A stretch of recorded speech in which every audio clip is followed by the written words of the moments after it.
जय शिवराय मित्रांनो, ॲमेझॉनमधून आलं तर पार्सल खोलला. पार्सलमधून बघू शकता प्रिझर्वेशन किट होती. किट याच्यासाठीच का आमची जी लग्नाची वरमाला होती ती आम्हाला प्रिझर्वेशन करायची होती, रेझिन आर्ट बनवायचं होतं. तर मी त्याच्यासाठी एक असं लाकडीचं हे बनवून आणलं होतं फर्निचर शॉपमधून. त्याच्यानंतर माझं माजर नुसतं मध्ये आणि त्याच्यानंतर हा फोटो आम्ही दोघांनी मिळून चॉईस केला होता. मग तिथे फोटो वगैरे लावून बघितला परफेक्ट मॅच करून. मग ते तोंडाला मास्क वगैरे लावला. त्याच्यानंतर रेझिन किट खोलली. बायकोने माझ्या ते हार वगैरे मस्त सुकवले होते, 10-12 दिवस तरी सुकवले ते हार. मग तिने ते सेटअप वगैरे केला, फोटो वगैरे काढला मस्त कापून.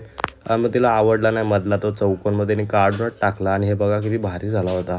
त्याच्यानंतर ते गोल्डन काढून घेतला. रेझिनमध्ये जरा डुबून सगळं करून आम्ही रेझिन त्याच्यामध्ये टाकायला सुरुवात केली.